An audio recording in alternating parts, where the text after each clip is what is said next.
Coming up on Network Africa, the Nigeria Center for Disease Control confirms first cases of the Omicron variant in the country.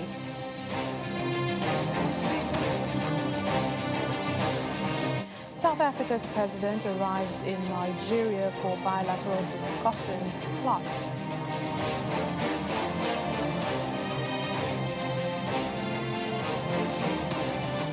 a new video from the war front shows Ethiopia's Prime Minister Abiy Ahmed urging troops to destroy the Tigray enemy.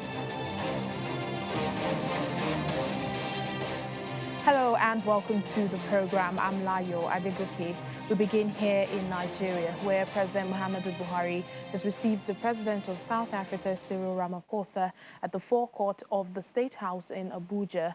The South African president, who is accompanied by a delegation of ministers and business leaders on a state visit, is expected to reinforce South Africa's bilateral relations with Nigeria, as well as strengthening partnerships directed at African development and cooperation in multilateral forums.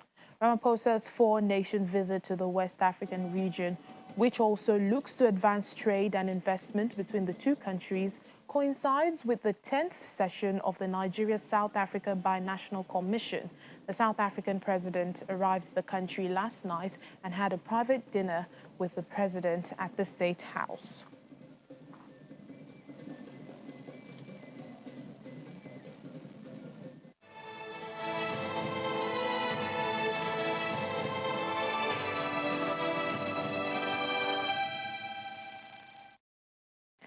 Well, President Ramaphosa has been speaking about the travel ban imposed on Southern Africa over the Omicron variant. The president calls the restrictions discriminatory, as they are not only unscientific but counterproductive in the long run. Indeed, the leaders of Côte d'Ivoire, where we are traveling to later today, as well as the leaders of Ghana and Senegal, have also expressed their dissatisfaction with the travel ban against South Africa and our sister countries in Southern Africa. This is a global pandemic, and overcoming it requires that we collaborate and work together as a collective. The resulting damage to this travel ban to the economies of the countries affected will be considerable and long-lasting. Well, joining us now in the studio is African Affairs analyst Achike Chude for more on President Ramaphosa's visit to Nigeria. Thank you for speaking to us on the program. It's a pleasure. Well, what do you make of this state visit as President Ramaphosa seeks to reinforce his country's bilateral relations with Nigeria? Well, I think the strength of his delegation, the size of his delegation, will give you an idea of the importance that is attached to this visit. Of course, this is his first visit to Nigeria as President of South Africa. And so, obviously, there are a lot of things to talk about. That's why he has come up with this large delegation. We know that Nigeria and South Africa are the two biggest economies in Africa. And people have tended to say that if both countries can increase the level of their cooperation, in trade and so many other economic spheres, that Africa will benefit from it, not just the two countries. And both of them account for about 1/3 of the total volume of business, that is being done in Africa. So that makes this visit exceedingly very, very important. And they will be discussing some of the challenges. Of course, they have all manners of challenges, between both countries. Don't forget that in the past few years, that South Africa has been a hotbed of violence, and some of this violence have been targeted at Nigerians and not just other African countries. So this visit would also help to smoothen some of the nerves that were frayed as a result of these acts of violence in South Africa. So the South African president, I think I would expect that he would give assurances to the president, and also assure the president that so much has been done to protect the interest of Nigerians in South Africa.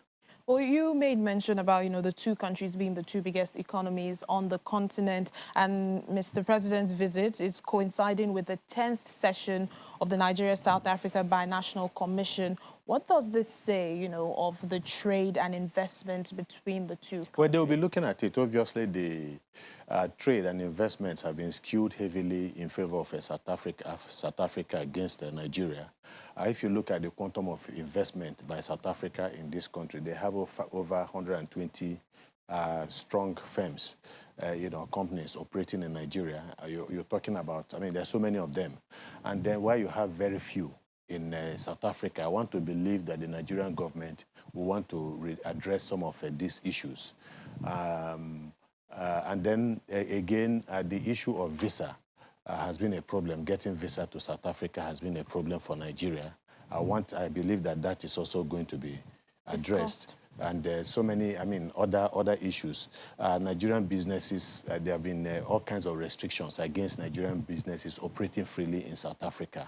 Unlike what you have in Nigeria, I think this is also going to be part of the discussion. And then the part of the South African president, maybe he might bring up the issue of the network provider in Nigeria that has issues, as well as those that also providing other issues that are having, tax-related matters with the federal government. And I think, he will bring some of these things and hope that his Nigerian counterpart will be able to try to resolve some of these issues. Well, just finally, we understand, he was accompanied on the visit to Nigeria by a delegation of ministers and business leaders. And this is just coming days after we heard of the emergence of this COVID-19 Omicron variant. Yeah. Do you have some concerns? Well, yeah, I think the South African government would have very serious concerns, because he knows the implication of that for South Africa.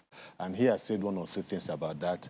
The need, he has described the imposition of travel bans against South Africans as discriminatory. He knows the implication of that. Even in Nigeria, Europe is shutting down. Some countries in Europe are shutting their borders to South Africa.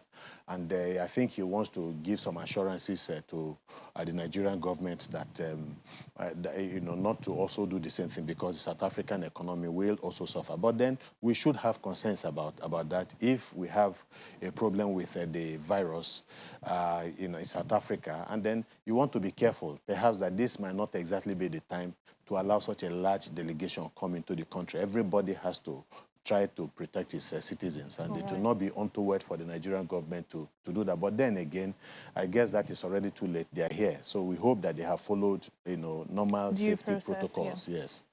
All right, then, Achike Chude, African Affairs Analyst, thank you. It's always a pleasure speaking to you. Thank you very much, too. Moving on to other stories, Nigeria Centers for Disease Control has confirmed Nigeria's first 3 cases of the new COVID-19 variant Omicron. A statement from NCDC says 3 passengers who arrived in the country from South Africa last week tested positive to the new variant after a genomic sequencing of positive cases from the routine test for all inbound travelers was carried out on the passengers. The statement is, however, silent about contact tracing, since it took over a week after the arrival of the 2 passengers before the new variant was detected.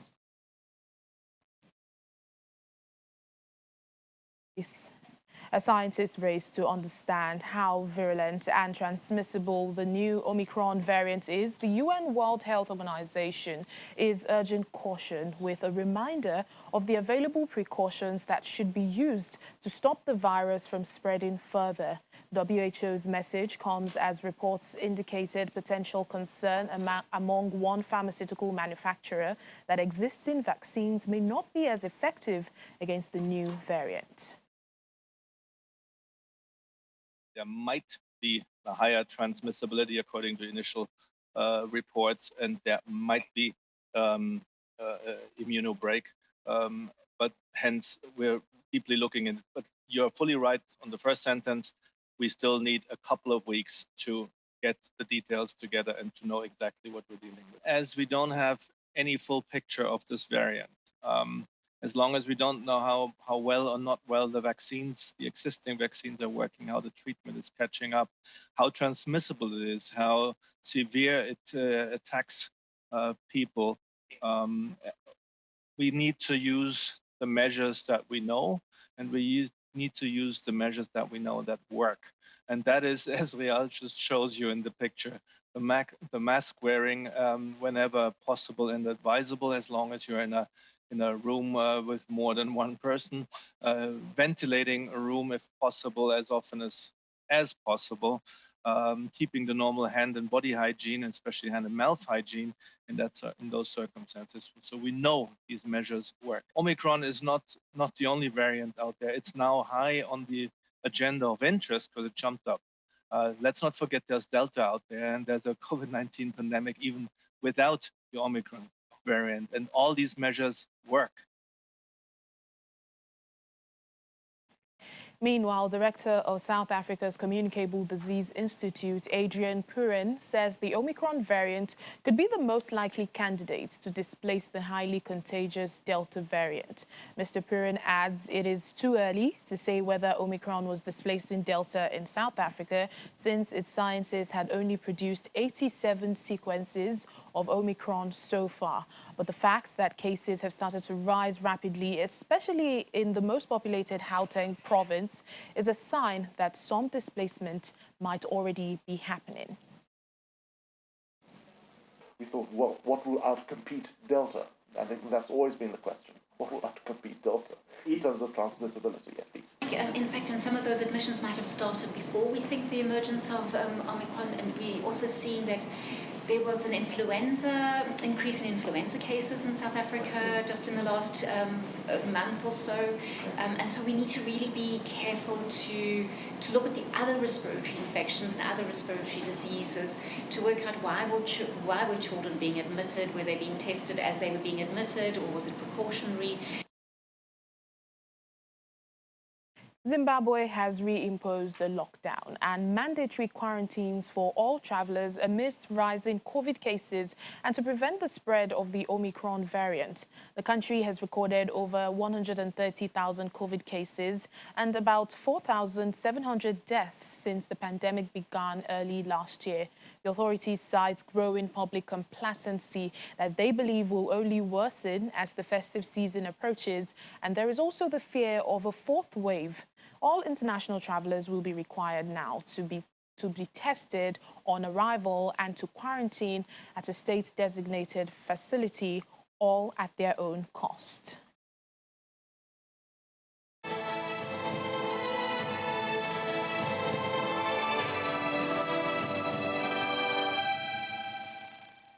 Still to come on the program. It's World AIDS Day today, and this year's theme is being End Inequalities and AIDS. It's highlighting the social stigma attached with the virus that's greatly affecting people living with AIDS. Welcome back to the program. The 2021 edition of the African Economic Conference is ramping up preparations as it is set to begin on the 2nd of December in Cabo Verde up until Saturday, 4th of December 2021. The theme for this year's conference is Financing Africa's Post-COVID-19 Development. Considering the multidimensional impact of the COVID-19 pandemic on Africa's development, this theme is expected to bring together various stakeholders, including policymakers, the private sector and researchers, to examine ways and means to expand Africa's development finance sources sustainably. The forum is jointly organized by the African Development Bank, the Economic Commission for Africa, and the United Nations Development Programme, UNDP. Well, joining us now for more on this is El Hajid Fall, the strategic advisor with the UNDP. Thank you so much for speaking to us on the program. Thank you very much. Thank you very much for receiving us. You're welcome. Well, looking at this year's theme, Financing Africa's Post-COVID-19 Development, why is this necessary at this time? When we look at the current crisis with the COVID-19 and the new variant arriving a few days ago, and we look at the effect of the pandemic on African countries' economies, on the government public finance situation, we see that this crisis has an enormous impacts on our economies, on our people, on our private sector. And it's just highlighting the critical needs Africa has to close the gap for building health system, strong health system, for closing investment gaps, for building resilience to climate change, and so on. So the crisis is actually bringing us to really rethink our financing model for our development. We can't continue to rely on external sources for financing our development. We know that the ODA, we know that the FDI we are looking for, all our countries are just competing to have more FDIs, and so on. It is not sufficient. We need to look at how we can, from our natural resources, from the digital innovation our people, the young, are doing in the continent, from the climate green financing model we are developing. We need to bring all of this in the pack to rebuild how we finance our economies. And also, we see that when we're looking at our financial system, it's less efficient to collect the resources that are over there, to bring it to the investors we have, to the investment we need. So all of this is making critical to have this conference, to discuss these issues, and to design together alternative options to finance our development model. All right, well, it's a 3-day event, and it will be bringing together various stakeholders, you know, policymakers, the private sector, and researchers. What is the conference hoping to achieve, or what should individual people or individual countries, you know, be doing that will help achieve this year's theme that would also boost Africa's development? Actually, our aim is to address really the real question, not in the classical way we used to do in this type of conference. No, we need to have the real talk. We need to put on the table the real questions and discuss the solutions that we can implement right away. We are facing a critical situation. This critical situation needs that we shake ourselves to really do what is needed to be done. There are so many people suffering out there. There are so many people, vulnerable people, that need really that we deliver now. It's time to deliver. That's the issue. So what we hope, and we're bringing academics, we're bringing private sector, we're bringing governments members, we're bringing policymakers, and so on. But to have the real talk, to address the real issue. That's what we want now. All right, then, El Hajid Fall, the strategic advisor with the UN Development Program, UNDP. Thank you for speaking to us. Thank you very much. Every year on December 1st, the world commemorates World AIDS Day. People around the world unite to show support for people living with and affected by HIV and AIDS, and to remember those who lost their lives to the disease. This World AIDS Day, UNAIDS is highlighting the urgent need to end inequalities that drive AIDS and other pandemics around the world, with its theme, End Inequalities, End AIDS. The UNAIDS Executive Director, Winnie Bayanyima, says the COVID-19 pandemic took its toll on the AIDS fight, as new infections and deaths may increase because the pandemic disrupted prevention measures. Now COVID has hit us and is pushing us further off track. We saw, especially in the first phase of the pandemic, 2020, we saw disruptions in prevention services. We saw fewer people coming to get the prevention tools, fewer people coming for testing, people dropping out of treatment because they were afraid of going to clinics and lining up for a long time, or they were restricted by the public safety measures. So we saw disruptions, but communities, which are at the center of fighting HIV, are resilient, are innovative. We saw them fighting back and restoring some of these services. But we do expect that in the coming years, we might see more deaths, we might see more new infections as a result of these disruptions. The UNAIDS Executive Director Winnie Banyima there. Well, Prime Minister Abiy Ahmed of Ethiopia says his foes have been defeated and promises to recapture territory in the region of Amhara from rebellious Tigrayan forces. That's after praising the military victories against the Tigrayans in the region of Afar. Ethiopia's state-affiliated Fana broadcasting agency aired footage from the war front showing Prime Minister Ahmed wearing military jungle fatigues and a cap and scanning the horizon with binoculars. Fana said he was addressing troops on the front lines of the Ethiopian conflict near Gashena in Amhara region.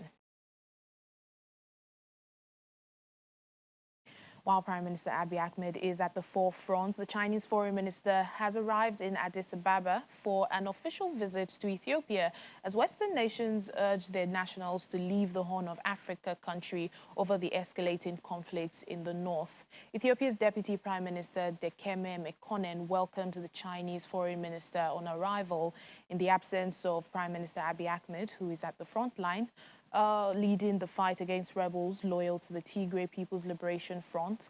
Mr. Wang, the Chinese envoy, is expected to hold discussions with Mr. Dekeme. China has previously highlighted its opposition to external meddling in the internal affairs of Ethiopia as the latter faces growing pressure from the US and some European countries over the conflicts in the north and a worsening humanitarian crisis.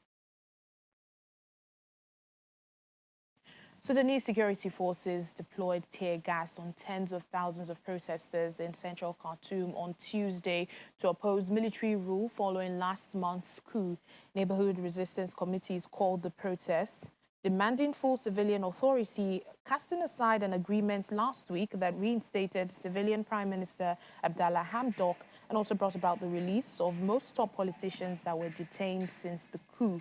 The October 25 takeover ended a partnership with civilian political groups since the toppling of Omar al-Bashir back in 2019 and drew condemnation from Western powers who have suspended aid to Sudan.